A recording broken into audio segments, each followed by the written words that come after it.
By Jove, look at that! Spot a spout!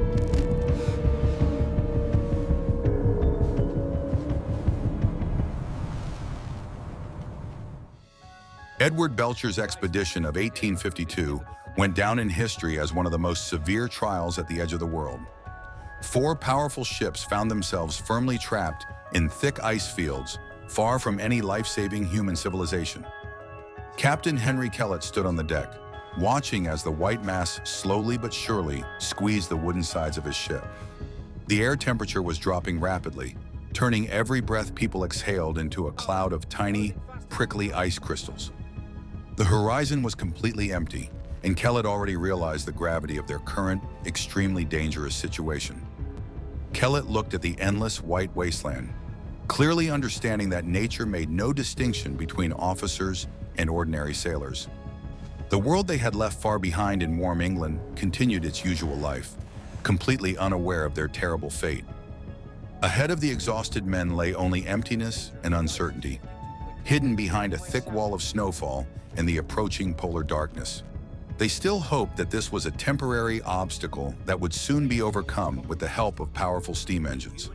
They did not know it yet, but at that very moment they ceased to be explorers and became ordinary survivors.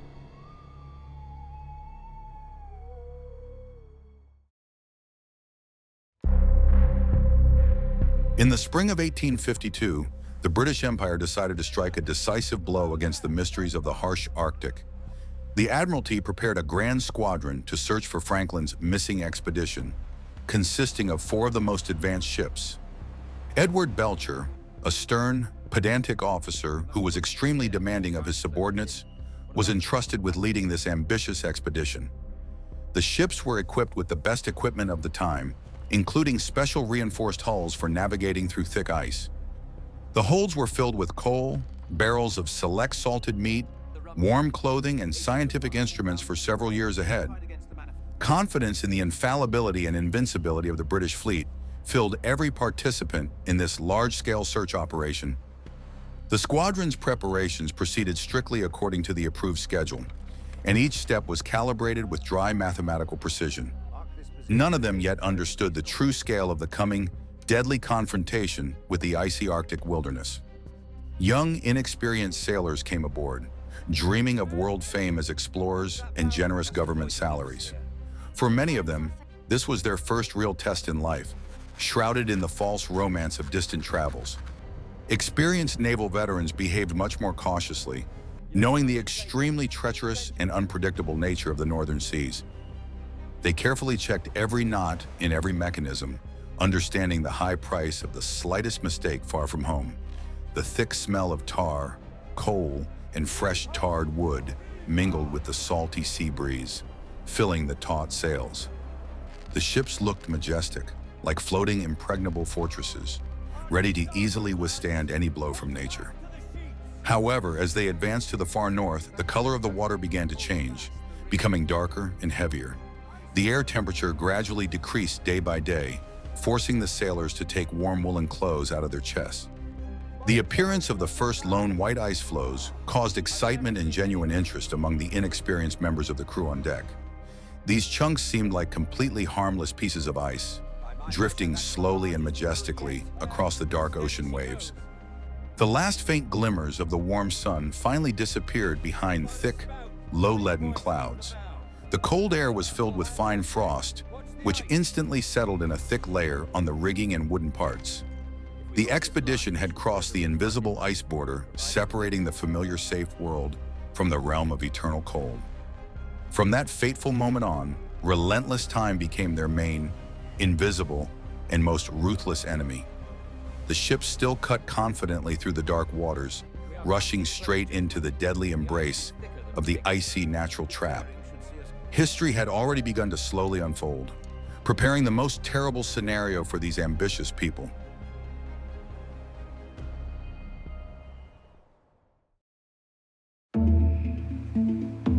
Entering the narrow Lancaster Sound, the lead ships were met with thick fog and sharp gusts of wind. The ice fields became wider and thicker, forcing the captains to constantly maneuver in search of open water. The incessant grinding of ice against the wooden sides became a constant, oppressive background noise to this tense voyage. The weary sailors had to work with long poles, pushing dangerous chunks of ice away from the vulnerable propellers of the steam engines. Belcher stood on the bridge of the flagship, extremely cold and calculating, as he gave new orders to the frozen signalman. The expedition moved forward slowly and stubbornly, despite the ever-increasing resistance of the environment. Deafening loneliness became a constant companion to Kellett's crew, enveloping the freezing ship in a thick, invisible veil. The horizon was completely empty, merging with the overhanging sky into one endless and impenetrable gray wall. The exhausted sailors increasingly scanned the distance, hoping to see the tall masts of a friendly ship, but saw only ice. At first, it seemed like an annoying delay, a common obstacle that would soon disappear without a trace. None of them yet fully understood the scale of the silent and deadly onslaught of winter unfolding around them. They stubbornly continued forward, because to stop would mean admitting defeat to the elements. With each passing day, the temperature dropped by several degrees, quickly turning the surrounding water into thick, icy slush. This heavy mass slowed their progress considerably, forcing the steam engines to work at the limits of their technological capabilities. When the long storm finally subsided, a completely new and frightening picture of the icy reality appeared before the exhausted crew. There was no open water left at all. The ocean had been transformed forever into an endless white field of high ice ridges. The ship stood completely motionless, firmly trapped on both sides by giant, dead masses of old ice. Kellett looked overboard and realized with horror that the propellers of the steam engine would no longer be able to turn. There was no longer any way back to safety. The white trap had slammed shut with a chilling, dead silence. From that turning point on, relentless time became their main and most ruthless Arctic enemy.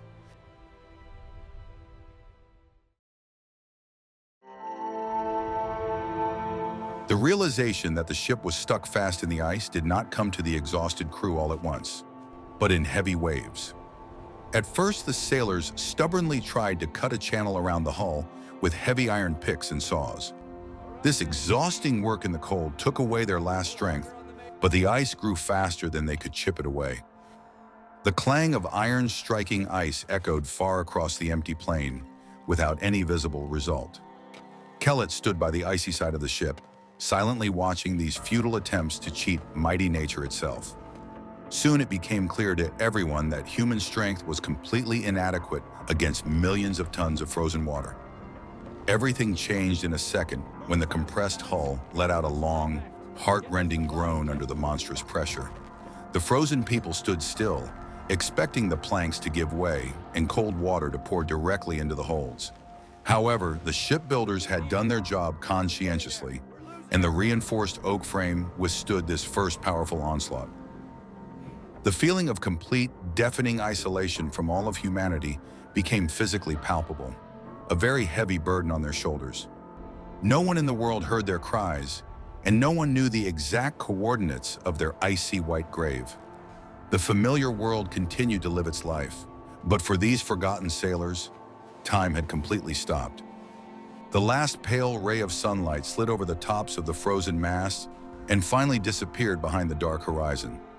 A long, merciless polar night descended, covering the icebound ships in thick, impenetrable darkness. It was on this terrible day that the real countdown to their grueling test of strength of spirit and body began. The air temperature dropped sharply, and the ice around the ships cracked with a completely new threatening force. It was at that very moment that all timid hopes for a quick rescue collapsed completely. The scientific expedition ended ingloriously, giving way entirely to a harsh and merciless struggle for physical survival.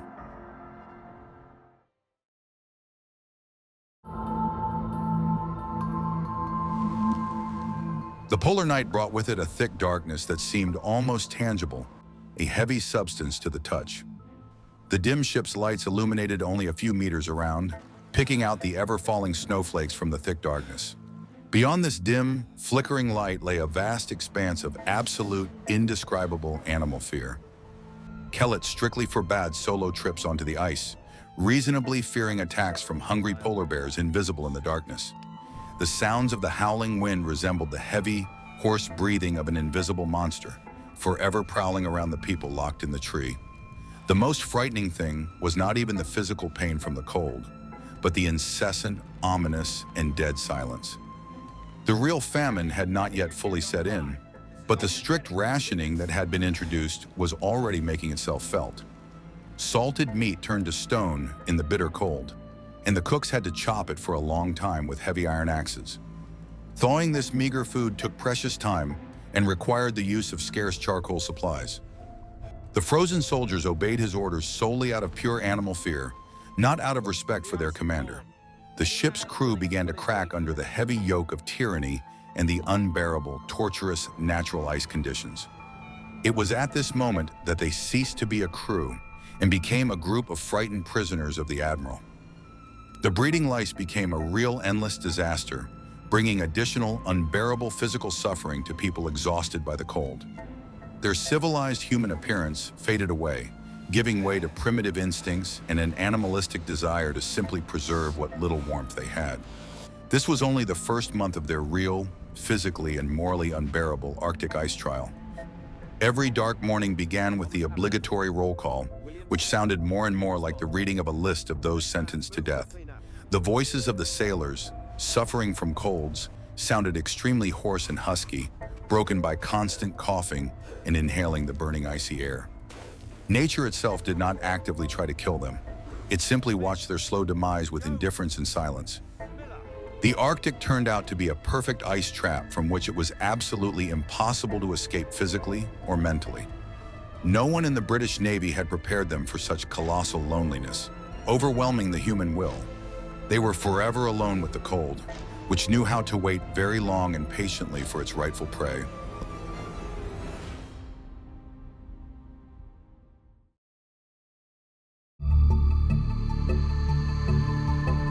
The middle of the long winter hit the locked ships with unprecedented severe frosts, freezing even the mercury in the thermometers.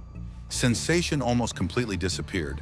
Frost-bitten fingers lost their sensitivity forever, turning into clumsy, unresponsive wooden stumps. Performing the simplest daily tasks with rigging became a painful ordeal, accompanied by pale skin scraped raw. The icy metal instantly burned his bare hands, leaving deep, weeping wounds that did not heal for weeks due to scurvy. Kellett watched with pain as his strong young sailors turned into frail, limping, pale shadows of their former selves. Each slow step they took across the frozen deck became heavier and more unbearably painful than the last. The problem of clean, fresh water shortage became critical, as the snow around the ship was deeply saturated with sea salt. The sailors had to send special groups far beyond the ice ridges in search of old, fresh, multi-year blue ice. These were extremely exhausting and dangerous expeditions, threatening frostbite of the lungs and loss of orientation in the thick fog. The men always walked tightly tied together with a single rope so as not to get lost in the white, blinding mist that stung their inflamed eyes. The diaries of the dead sailors, found later by searchers, were filled with gruesome accounts of unbearable cold and a feeling of complete abandonment. With trembling hands, they described their deathbed hallucinations, in which they saw green English meadows and tables set for dinner. These vivid, warm visions drove them mad, contrasting sharply with the cruel, deadly, and empty whiteness around them. The question had long since ceased to be whether all the participants in this large-scale and very expensive expedition would survive. The question facing Kellett was extremely clear and cruel. Which of them would be the last to remain on this cursed ship? They had long since stopped counting the days. Instead, they counted the remaining pieces of coal and crumbs of biscuits with horror. Kellett often stood on the dark deck, staring for a long time into the endless polar night, finding no answers in it. Distant stars shone with a cold, utterly indifferent light, as if mocking the insignificance of human efforts to survive here. He was not afraid of his own death at all. He was afraid of not getting the people who had trusted him out of this trap. From that moment on, he was no longer an ambitious explorer, searching for his missing colleagues in the ice for the glory of the crown. He became a survivor, the stern leader of desperate people fighting every second for each next pitiful and painful breath. The whole world continued to live its busy life, But for him and his people, time had completely and irrevocably stopped. Survival depends on discipline and rationing.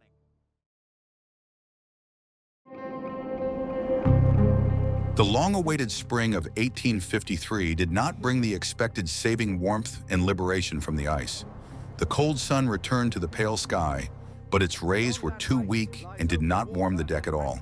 The sight that met the eye was frightening. The winter ice fields had compacted, forming huge, insurmountable mountains around the ships. The faint hope that the ships would be able to free themselves melted away with each new frosty and windy day. Kellett ordered the preparation of small sled parties to scout the way and search for other stranded ships of the squadron. The exhausted men accepted this order with a heavy sigh, knowing full well that exhausting and dangerous work lay ahead of them. On the stranded flagship, Edward Belcher also sent out his sled parties, maniacally obsessed with the idea of exploring new shores. He stubbornly demanded detailed cartographic surveys from his exhausted men, despite their blackened, frost-bitten fingers and faces. His unfortunate subordinates carried out absurd orders with growing hatred, cursing the ill-fated day they boarded the ship. They returned from these long expeditions completely broken, with noses blackened by necrosis and sunken pale cheeks. Signal communication between the ships of the squadron was maintained with great difficulty due to constant snowstorms and ice movements. Frozen couriers risked their lives delivering Belcher's orders, which were becoming increasingly detached from the harsh, icy reality. He stubbornly refused to believe reports of impassable ice and maniacally ordered the ships to be prepared for immediate departure. To abandon the ships without permission would mean violating the sacred maritime code and putting an end to his long military career. But to stay here meant certain, agonizing death for hundreds of people who had placed their young lives in his hands with boundless trust. At this decisive moment, everything depended solely on him and his personal willingness to take on enormous responsibility. He began to clearly understand that there would be no outside rescue and that he had to act on his own to save the crew.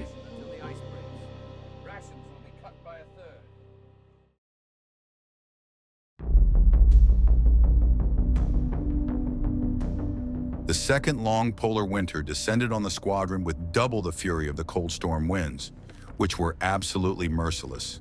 The ships, deprived of part of their internal warm plating, froze through in a matter of hours after the small cabin stoves went out.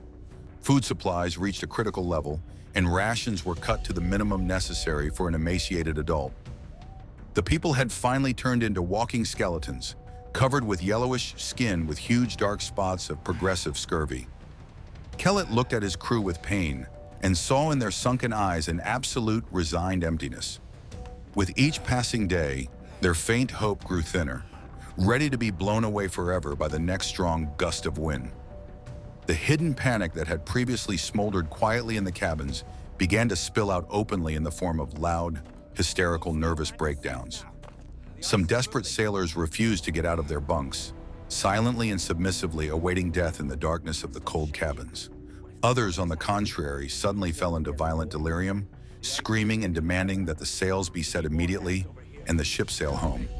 Kellett firmly understood that he had to make a decision that would save the remnants of his men from certain, agonizing death. He wrote a desperate official letter to Belcher, begging him to give the order to abandon the frozen ships and walk to the mainland. Sending a lone courier in such weather was a huge risk, but they had no other reasonable option. He tried not to think about how they would cover hundreds of miles across the deeply cracked ice. The horizon was empty, and he knew this better than any of the other officers, having spent hours looking through his brass spyglass. A very long journey awaited them all, and he knew for certain that not all of them would make it to the end.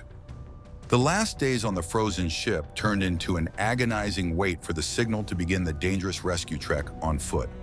The exhausted men said goodbye to the ship that had become their prison, but still somehow protected them from the icy wind. They left their personal belongings, letters, and books behind forever, knowing full well that they could not physically carry this burden. Kellett looked at the empty cabins, feeling the enormous weight of responsibility for the unprecedented, deadly ice march that lay ahead of them. He was not afraid of death at all, what he feared most was not getting these people to the rescue ships in the east. At this decisive moment, everything depended solely on his leadership and their shared, unbreakable will to survive.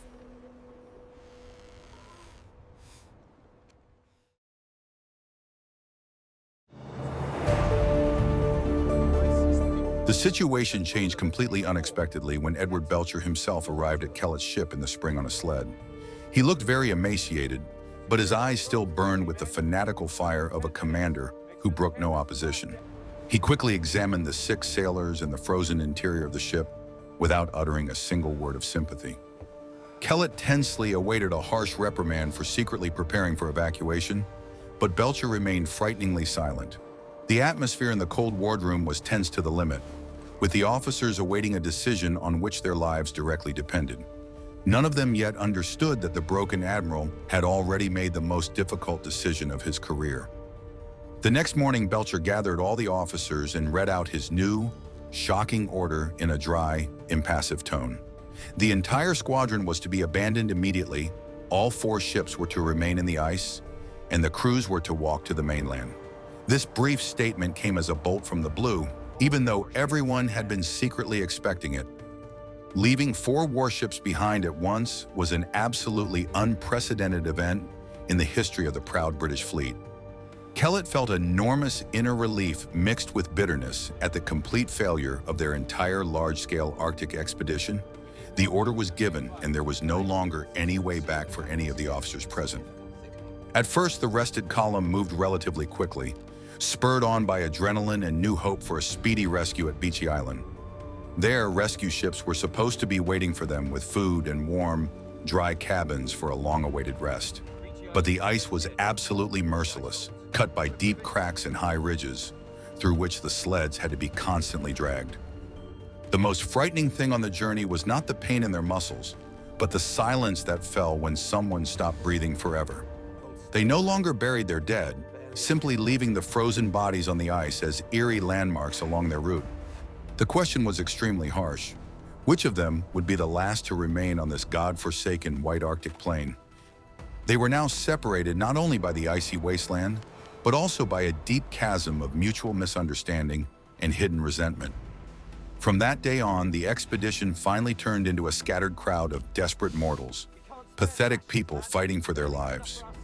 History had already begun to unfold toward its tragic finale, leaving behind a terrible bloody trail in the snow.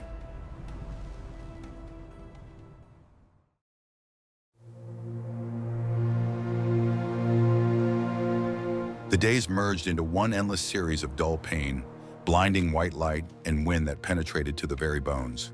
The exhausted people lost track of time. Their world narrowed to a few meters of cracked ice right in front of their feet. The spring sun burned their frost-bitten skin mercilessly, making their eyes water and covering their lips with deep, painful, bleeding cracks. The level of general despair reached its peak when one of the strongest and most respected veterans of the fleet died of exhaustion. He simply sat down quietly on the ice during a short rest and refused to get up, closing his sunken eyes forever. No amount of shouting or pleading from Kellett could convince him to continue fighting for his life in this endless white nightmare. His death clearly showed the others that there was a limit to endurance, and many were already close to reaching it. The frozen men looked at the dead body and saw in it their own very likely and very near future. They obediently began to economize their words as they economized their breath, well aware of the futility of empty talk. With each new day, the number of frost-bitten feet increased, turning the march into a terrible, slow procession of limping cripples. Some sailors walked on bleeding stumps, as their blackened fingers had long since fallen off from progressive gangrene. The sweet smell of rotting flesh haunted the column, attracting the attention of lone foxes following them at a safe distance. These hungry beasts waited patiently for someone to fall and remain on the ice forever, becoming their rightful bloody prey. Nature did not actively try to kill them. It simply waited indifferently and quietly for them to give up. The world continued to exist somewhere far away, but for them, reality had narrowed to this narrow, icy corridor of death.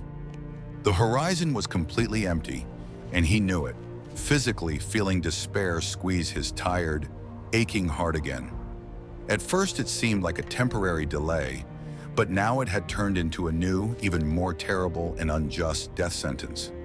The most frightening thing was not even the intense pain in his worn-out legs, but the ringing, dead silence of this empty island.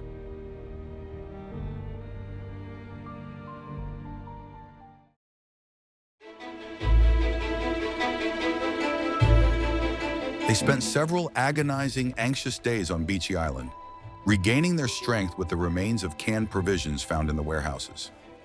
The exhausted people slept directly on the cold ground, covered with torn sails, enjoying only the absence of movement under their feet in ice. However, the internal tension did not let up, as the main question of evacuation to the mainland remained completely unresolved. Belcher stubbornly continued to behave as the undisputed commander, although his authority among the sailors had been completely and irrevocably destroyed. Kellett deliberately tried to stay out of it, treating the sick and keeping strict accounts of the meager supplies of old meat that had been found. The situation deteriorated rapidly with each new day of waiting, threatening to escalate into an open bloody revolt by desperate, armed men. Upon arrival in rainy London, the expedition members were greeted not as heroic pioneers, but as defendants in a military tribunal. The public was extremely outraged that fully serviceable ships had been left in the ice and demanded severe punishment for the commanders responsible. The court hearings lasted several tense weeks, during which every order and every action of the admiral was examined in detail. Kellett was the main witness, giving dry, honest testimony about the appalling physical condition of the sailors before the ice crossing on foot. His words sounded like an indictment of the incompetence of the High Command, which had completely failed to prepare the men for such harsh Arctic conditions. Captain Kellett was completely exonerated and even received official praise for saving the lives of his subordinates during the voyage. But he felt no joy, realizing the terrible price that had been paid for this so-called successful ice rescue. Many of his young sailors were left crippled for life, having lost limbs due to severe Arctic frostbite in the ice. Others went mad or died shortly after their long-awaited return from the effects of severe exhaustion and advanced scurvy. This was a real blow to the reputation of the British Admiralty, clearly proving the hastiness of the order to abandon the battle squadron en masse. The Americans repaired the ship and ceremoniously returned it to Queen Victoria as a sign of friendship between the two great maritime nations. For Kellett, it was a silent rebuke from nature itself, showing the futility of human logical calculations in the face of the forces of nature.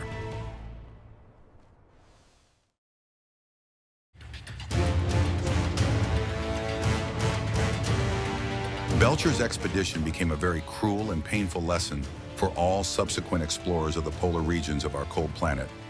It clearly proved that no modern technology can withstand the power of ice if nature decides to close the passage. The ending of this grim story contains neither the glory of great discoveries nor the heroic overcoming of obstacles. It is merely a harsh chronicle of how strong people slowly broke down under the weight of unbearable natural conditions and poor decisions. Edward Belcher did indeed save hundreds of lives, but he went down in history as the captain who abandoned his fleet in the ice. Henry Kellett honorably carried out his orders, but he lost his peace of mind forever, remembering the dead faces of his abandoned sailors. The dark ocean and thick ice remained where they were, indifferently guarding their cold, unfathomable, deep secrets. The Arctic did not kill them quickly. It simply waited patiently, taking its toll with constant fear and unbearable pain.